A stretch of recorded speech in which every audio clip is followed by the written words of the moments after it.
32 ampere একটা change over switch সম্বন্ধে বলবো বন্ধুরা। আজকে দেখুন যে মিটার যখন আমাদের নেওয়া হয়, মিটারের পাশে একটা ফিউজ 32 অ্যাম্পিয়ার দেওয়া আছে। দেখুন, এটা কড়ির ফিউজ বলা হয় অথবা পোর্সিলিন ফিউজ বলা হয়। এটা অবশ্যই দেওয়া দরকার।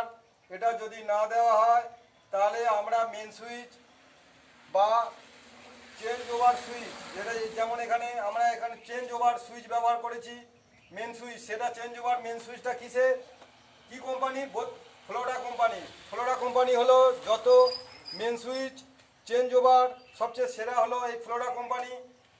এবং দেখুন, মিটারের পরে ফিউজের পরে আমরা বেশিরভাগই কি করি?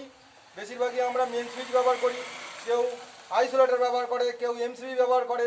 কিন্তু যাই ব্যবহার করো না কেন, ফিউজ কিন্তু অবশ্যই ব্যবহার করবে। মিটারের পরে ফিউজটা অবশ্যই, এটা সরকারি নিয়ম হিসেবেও বাধ্যতামূলক। আর এখানে কেন আমরা এই 32 অ্যাম্পিয়ারের চেঞ্জ ওভার মেন সুইচ ব্যবহার করেছি?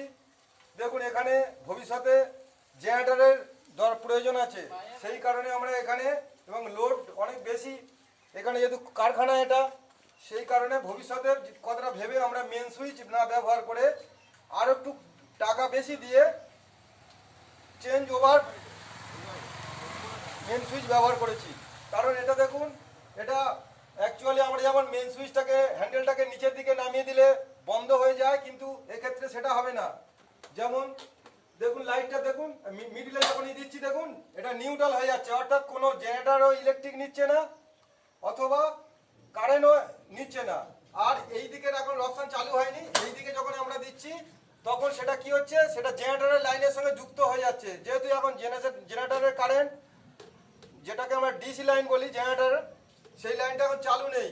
আমরা এই যখন মিডিলে দিচ্ছি চেঞ্জারের ক্ষেত্রে, এই মিডিলটা হচ্ছে নিউট্রাল, কোনো কারেন্ট আর পাস হবে না, আউটপুটে আর লাইন পাস হবে না। আর যখন আমরা এই দেখুন এটা ইলেকট্রিকে দিচ্ছি, এটা মিটারের এদিক থেকে এসেছে, আমরা এই দিকে ইনপুট করেছি, তাহলে আমরা এটা যখন দিচ্ছি নিচের দিকে তখনই ইলেকট্রিক আউটপুট হচ্ছে।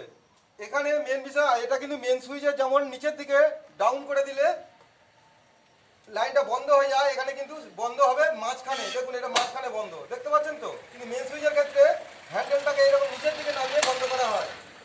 আমি পরের ভিডিওতে মেন সুইচের অপশান দেখাবো, এবং মেন সুইচের কয়েকটা পজিশন আছে, একটা সিঙ্গেল পোল আর একটা ডবল পোল, সেটা সম্বন্ধেও বলবো, এবং তাদের সবাই জানতে বুঝতে সুবিধা হবে, যারা নতুন কাজ শিখছে তাদেরও সুবিধা হবে। আর একটা বিষয়, যখন এখানে যে সবচেয়ে কম তার, অন্ততপক্ষে 2.5 তার ব্যবহার করবে মিটারের আউটপুটে, 2.5, আর তার থেকে একটু বেশি হলে, যারা এসি বেশি থাকে, 4mm মাস্ট। আর দেখছেন এটা ফ্লোরা কোম্পানি। ফ্লোরা কোম্পানি যদিও বা দিল্লির প্রোডাক্ট, কিন্তু এটা ব্যাপক হারে দাম অনেক বেশি, কিন্তু এর লংজিভিটি অনেক ভালো। এটা শুধু আমার কথা নয়, এটা আমাদের যে মিস্ত্রির যে নেটওয়ার্ক আছে তাদের সবাই এটা ব্যবহার করে দেখেছে। ফ্লোরা কোম্পানি বেস্ট, এবং এর লংজিভিটি অনেক হাই, কিন্তু দামের দিকটাও অনেক বেশি। আর এর পরের ভিডিওতে আমি দেখাবো এই মিটারের বিভিন্ন ক্যাটাগরির মিটার, তার ইনপুট, সার্ভিস তারের ইনপুট এবং আউটপুট, তার কি প্রসেস, কেন, কি জন্য, সব ডিটেলস আমি বাংলা ভিডিও করে আমি পোস্ট করে দেবো। অনেকে জানতে চেয়েছে, তাদের জন্য এটা দিলাম।